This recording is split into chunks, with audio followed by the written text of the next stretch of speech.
Hurairah radhiyallahu anhu qala bersabda beliau, qala Rasulullah sallallahu alaihi wasallam, bersabda Rasulullah. Ini hadis min husni islamil mar'i tarkuhu ma la ya'ni. Ini hadis sangat penting, sangat luas artinya, sangat padat isinya, sehingga ini di dalam sebuah keterangan seorang ahli hadis, yaitu Imam Dawud, itu kan rawahu Abu Dawud. Imam Abu Dawud itu mengumpulkan hadis di dalam satu kitab besar itu sebanyak 4.000 hadis, 4.000 yang disebut Musnad Abi Dawud. Beliau ini setelah meneliti 4.000 hadis itu, beliau berkata 4.000 ini sebenarnya yang menjadi pangkalan utama hanyalah 4. Antara lain, di antara yang 4 ini ya hadis ini yang berbunyi min husni islamil mar'i tarkuhu ma la ya'ni. Apal-apalannya enak, dan bahasanya ini bahasa indah, singkat tapi edi, katanya orang Jawa, edi, pengen, bagus, indah. Min husni islamil mar'i, termasuk baiknya Islamnya seseorang. Min husni islamil mar'i, termasuk kesempurnaan dan kebaikan Islamnya seseorang. Kalau kamu ingin menilai Islamnya orang ini baik apa enggak, nah, untuk menilai itu lihat saja ini, tarkuhu ma la ya'ni, meninggalkan apa yang tidak berhubungan atau yang berkepentingan dengan dirinya. Dia tidak mau mengerjakan hal-hal yang tidak ada kepentingan untuk dirinya, dalam arti baik. Jadi min husni islamil mar'i, termasuk kebaikan Islam seseorang, tarkuhu, meninggalkannya orang itu, ma la ya'nihi, apa-apa yang tidak penting kepada dirinya, artinya yang tidak diperlukan. Jadi dia itu bisa membagi apa-apa yang harus saya lakukan dan apa-apa yang harus saya tinggalkan, artinya yang tidak perlu. Nah, ini dalam hubungan ini ya, saya mau cerita kepada anak-anak. Di dalam cerita-cerita lama, yaitu di dalam cerita detektif, ini cerita tentang spionase, tentang tentang penyelidik, detektif. Ini ada satu tokoh yang sangat terkenal namanya. Kalau pada akhir-akhir ini ada tokoh yang disebut James Bond, maka dulu ada satu penyelidik atau detektif yang terkenal yang namanya Sherlock Holmes. Sherlock Holmes ini seorang tokoh yang entah ini betul-betul ada atau tidak, tapi terkenal itu, dari Scotland Yard, dari Dinas Rahasia Inggris. Ini terkenal di dalam penyelidikan dan pembongkaran kejahatan-kejahatan, soal-soal kriminal. Wah, dia kalau sudah ditangani oleh Sherlock Holmes, biasanya itu tidak bisa lari kerjanya. Bagaimanapun dibungkus dan disembunyikan perbuatan mereka. Ini terkenal. Kalau orang ahli baca ini cerita-cerita detektif ya, tentu mengenal nama atau sedikitnya mendengar nama Sherlock Holmes. Ini di dalam sejarah hidupnya itu dikatakan antara lain hal yang sangat lucu. Apa itu? Dia ini ternyata orang yang sederhana saja. Dia ini malahan orang yang tidak tahu peta, tidak mengerti peta ini, ilmu peta nggak ngerti, ilmu apa-apa banyak yang ilmu umum, artinya ilmu yang lumrah, yang mestinya anak sekolah tahu, dia malah nggak ngerti. Ini aneh. Tapi dia kalau mengenai soal undang-undang, peraturan-peraturan ini negara yang mengenai kejahatan atau hukuman, wah paling ngeses dia. Dia itu yang paling ahli, yaitu di dalam soal bekas ini, bekas jejak, bekas tangan. Dan dia ini orang yang terkenal kalau ada kejadian pembunuhan namanya di sini. Dia itu masuk lihat kita selalu gini, keluar dia sudah tahu bagaimana jalannya kejadian tadi. Lewat jendela, terus digasak, terus lari ke sana. Kok bisa cepat dia mengambil kesimpulan? Dia lihat letak barang. Seperti umpamanya ada kaca jendela pecah. Itu pecahannya di mana? Kalau pecahannya itu di dalam berarti ada dari luar. Tapi kalau pecahnya itu di luar, tentunya mukulnya dari dalam. Lalu, semacam begini teliti. Nah ini di situ terserak. Apalagi kalau ada orang terbunuh di situ, dia lihat saja begini. Lihat keadaannya. Oh ini tadi digasak begini, terus dia melawan. Buktinya kalau melawan itu meja miring. Namanya ya. Caranya begitu, tidak usah. Hasil kalau Sherlock Holmes ini ditaruh di pondok, ngebongkar semua peristiwa-peristiwa di sini. Ya. Nah, ini saya sebenarnya mengharap ada Sherlock Holmes di sini. Yang teliti. Ini tadi, jadi mestinya begini, kalau ada kejadian kecurian, itu enggak lekas, jangan masuk. Sebab bekasnya ini penting, masuk. Ini koper, letaknya begini. Ini baju begini, padahal uang itu ditaruh di sini. Ini bagaimana caranya ini? Kemungkinannya itu cepat sekali. Oh ini tadi begini. Ini anaknya kesusu. Buktinya ini, coba lihat ini. Loh. Jadi ini pengawasan, pengamatan begini ini diperlukan. Ini Sherlock Holmes terkenal, paling terkenal. Sampai bekas yang kecil-kecil itu diperhatikan. Nah inilah guru dari detektif seluruh dunia sekarang ini. Cara-cara yang dia lakukan, memperhatikan letak-letak apa sampai sidik jari ada bekas ini, tanda-tanda jari. Ini waktu ditanya, ya sampean itu kepadanya kok luar biasa, itu bagaimana? Apa jawabnya dia? Ini yang menarik saya. Saya tidak mau memperhatikan soal lain. Soal ada gunung meletus, ada perubahan presiden, ada kejadian ini, semua saya tidak perhatikan. Ada soal ilmu-ilmu apapun saya tidak mau baca, kecuali apa yang ada hubungannya dengan pekerjaan saya. Ini yang menarik perhatian saya.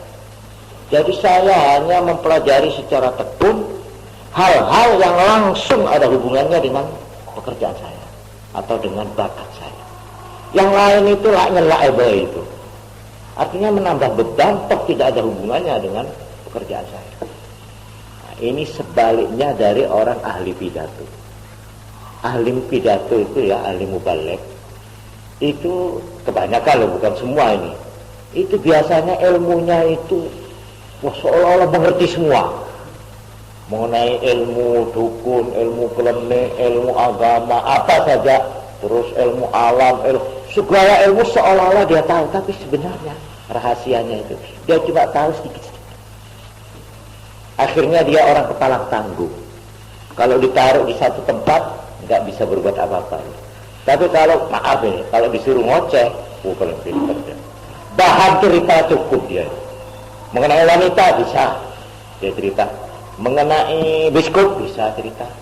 Mengenai umpamanya ini cerita tentang ibadat bisa, tapi ya cuma sedikit-sedikit gitu. Saudara-saudara, ini kita begini harus seperti lebar pengetahuannya itu.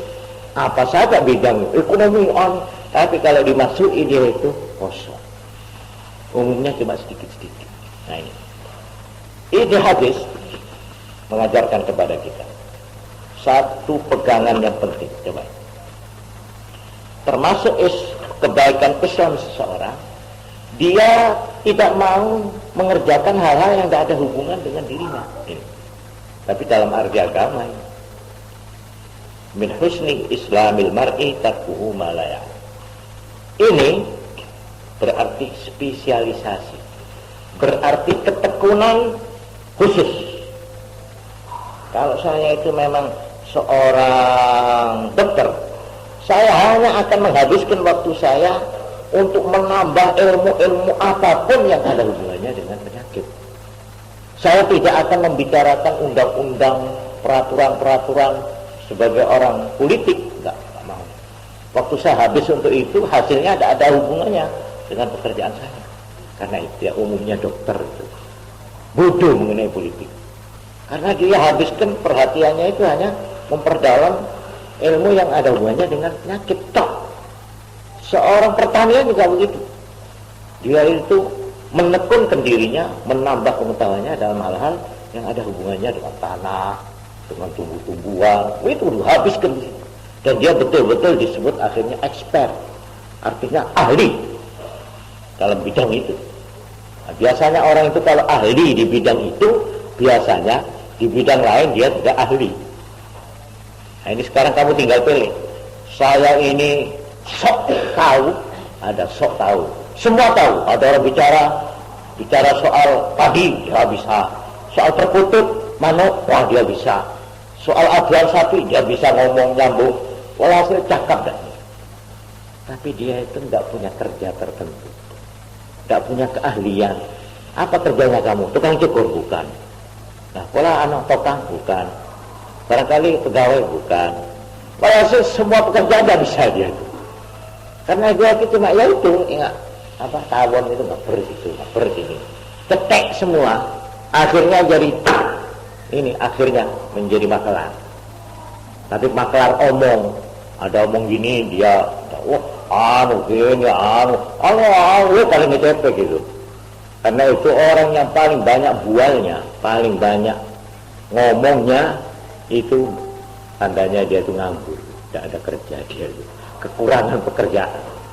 Memang betul, orang yang banyak ngerasani, ngomong kok ngalor itu, ada saja bahannya itu. Heran saya. Ini orang tandanya penganggur. Dia cuma kelar pulang sana. Kalau sudah duduk, 5 jam suruh dongeng cerita bisa. Nah, ini orang yang membuang-buang waktu dengan sia-sia. Tapi ini diajarkan. Kita itu harus, ya begitu perlu, cuma jangan kita itu meninggalkan hal-hal yang betul-betul justru diperlukan oleh kita. Karena itu di sini hadis ini berarti begini, termasuk Islamnya, termasuk kebaikan Islam seseorang, yaitu satu, orang yang pertama kali berusaha untuk memelihara tubuhnya, tubuh jasmaninya. Ini pertama. Sebab tubuh ini harus dipertahankan, harus dipelihara. Jangan sampai berpenyakit, jangan sampai kekurangan makan, jangan sampai kekurangan vitamin. Ini pertama. Sebab tanpa tubuh yang sehat, orang ini tidak bisa banyak berbuat. Jadi pertama, menjaga tubuhnya. Nomor 2, otaknya. Sesudah dia itu tubuhnya dipelihara, dia bekerja, cari uang, namanya. Pertama kali yang difikirkan jasmaninya ini supaya sehat, supaya cukup makanannya, supaya berpakaian pantas. Ini satu. Yang perlu, supaya dia punya pakaian, itu termasuk perkara yang penting. Nomor 2, otaknya. Otaknya ini diisi, ya, dengan mencari ilmu dan sebagainya. Lalu yang ketiga, nah ini hadis yang tadi. Al-qayyisu man dana nafsahu lima ba'dal maut. Dia melakukan ibadah. Dia mendidik, mengisi rohaninya. Jadi jasmaninya dulu, lalu akalnya, ya, lalu rohaninya. Dia isi dengan tuntunan-tuntunan yang kekal, yang akan dibawa mati nanti. Jadi dia itu dengan perkataan lain, ya, cari sangu. Kalau dia kecil, sampai besar. Sangu hidup sampai besar. Ini satu. Tapi juga seterusnya dia mencari sangu untuk hidup sesudahnya nanti. Sesudahnya di dunia ini. Ini 5 ba'dal maut.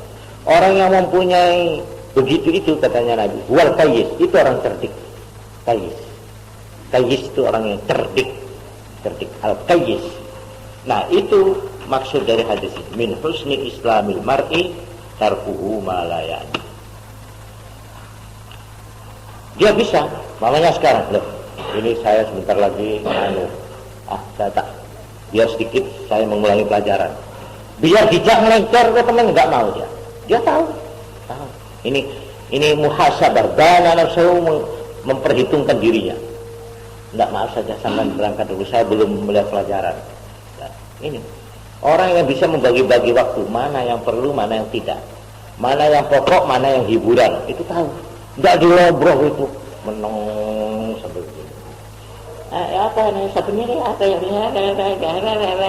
sampai 2 jam enggak terasa, terbuang-buang percuma umurnya, waktunya. Tapi kalau anak pelajar yang kayyis, dia bisa tuh. Saya harus olahraga mamanya, tapi jangan cuma olahraga duluan sampai nerajang waktu ini, ngaji enggak tahu sudah, melekat umbal-balan lepai. Nah ini namanya belum bisa ini mengikat dirinya dengan ini. Kalau sudah seperlunya, nah karena itu di kantor-kantor kan ada tulisan bicara seperlunya. Nah itu, ini hadis ini min husni islamil mar'i tarkuhu ma la ya'ni. Juga bertambah ngelencer nang omahe kancane. Kalau anaknya sedang tekun belajar, Assalamualaikum, waalaikumsalam. Nah, ada ese. Anak apa bisa ngomong ya? Wah, mau ketemu ku ya. Wah. Coba. Kan kasihan sama temanmu ini. Dia sedang belajar, kamu mertamu. Tidak diterima ya apa? Lah ini anak yang mertamu dengan tidak memperhitungkan kepentingan yang temannya itu, ini termasuk orang yang tidak begini. Tapi kalau kita sudah punya pegangan ini, kita bisa memikirkan saat-saat mana saya harus menghibur diri, saat-saat mana saya harus tekun, saat-saat mana saya harus ini, dia bisa bagi waktu. Nah ini karena itu saya anjurkan, tulislah ini dengan huruf yang besar-besar di dalam dadamu. Min husni islamil mar'i, dengan niat mengikuti tuntunan Nabi, termasuk kebaikan Islam seseorang, tarkuhu ma la ya'nihi, meninggalkannya dia terhadap barang yang tidak langsung menjadi kepentingan dirinya. Bukan kepentingan dalam arti elek ya, kepentingan dalam arti yang baik. Nah, ini haditsun hasanun rawahu Tirmidzi wa ghairuh, wallahu a'lam bissawab. Al-Fatihah. Alhamdulillah. Allahumma shalli ala Muhammad